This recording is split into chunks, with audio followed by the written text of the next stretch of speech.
show you how to make this low-carb cheesecake. So these are the ingredients for the base of the cheesecake. And according to the recipe, we need 1 large handful of shredded coconut. Not a very precise measurement, but we'll see how we go. A tablespoon of chia seeds, 3/4 tablespoon of cacao. I'm going to use cocoa because that's what I have on hand. Just make sure it's unsweetened. Then we're going to need a tablespoon of flaxseed ground into meal. And then a heaping tablespoon of coconut cream or milk. Because I only have almond milk on hand, that's what I'm going to use. Then we'll need 2 tablespoons of either coconut oil, or you can use melted butter, that's just fine. And then lastly, 1/4 cup of ground almonds. Now, the cheesecake filling ingredients, you're going to need 300 grams of cream cheese. In Australia, the blocks tend to come in 250, so I actually needed a small part of the next block as well, so just to make my 300 grams. 150 grams of Greek yogurt, which is not quite this whole tub, and do make sure there's no sugar in it. Often the Greek-style yogurts actually do have sugar in it. 2 large eggs, and a 1/2 teaspoon of stevia. So the first step is to preheat the oven. You want it about 320 Fahrenheit or 160 Celsius. Okay, so the first thing we're going to want to do is chop the coconut into smaller pieces. You can use a blender, you can use a little food chopper like this, you can just go over it rough chop with your hands if you like. It just says 1 large handful. I actually had my husband measure out a large handful for me, and it's about 3/4 of a cup if that's easier for you.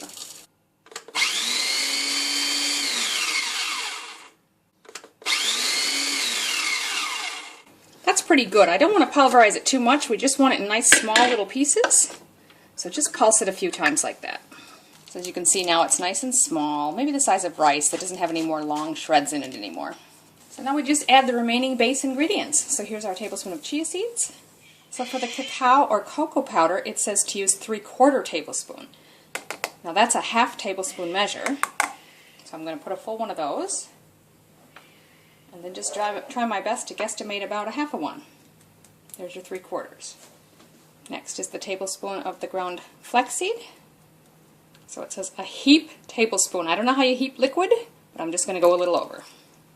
2 tablespoons of either the coconut oil, or you can use butter like I'm using, melted butter.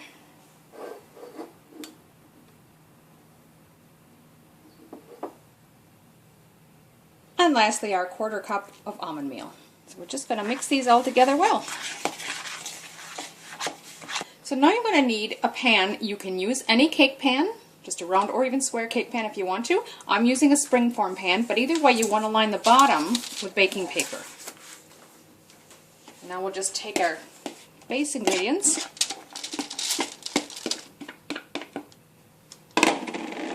Clean hands and or a spoon, however you want to do it. Just press this out to fill the pan.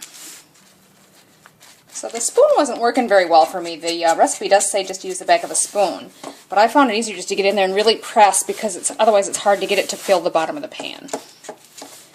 That's pretty good. Now we're just going to pop this into our preheated oven for approximately 7 minutes, or until it just starts to get lightly browned. My ingredients are pretty brown, so I don't know how we're going to know, but about 7 minutes. Just pop that in, and now we'll make the filling. So I've got all the cream cheese in a medium bowl now, and I did end up having to soften mine just a little bit in the microwave. If you can leave yours out to soften, all the better, because you need to be able to stir this together. Now to that we're going to add the yogurt. I've already measured out the amount that I don't need, so this is 150 grams of sugar-free Greek yogurt. Now we'll mix those to combine first. So just because it is a little bit lumpy, I'm going to switch to a whisk. Now to that we're going to add our 2 eggs and our 1/2 teaspoon of stevia sweetener. Carefully whisk that again. Let's get those egg yolks broken first.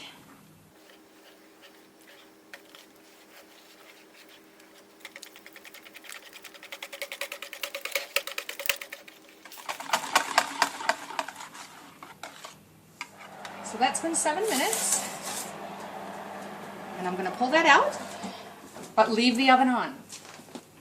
And we're just going to pour this mixture right over the top. So I've got it all in there, and I'm just going to give it a little bit of a shake to sort of even out the layers and make sure it fills in all the little nooks and crannies. So now we're ready to pop that in the oven for 25 minutes.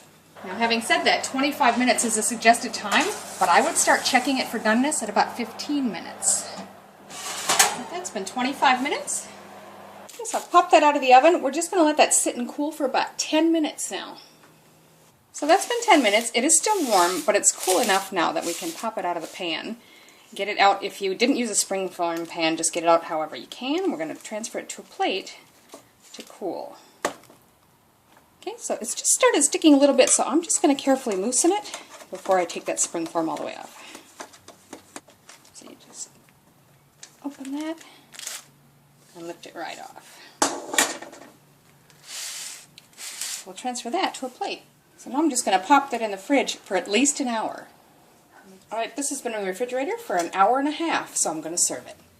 So there it is, low-carb cheesecake served up. We've had a taste. The texture is really nice. It's a very nice cheesecakey texture, and it's good, but I think it could be just a tad sweeter. Now, I did use a Stevia blend, so maybe that's part of why you might want to experiment with your sweetener, but if you serve a little bit of fruit on top, that seems to make it much nicer. Do give it a try. I really liked it.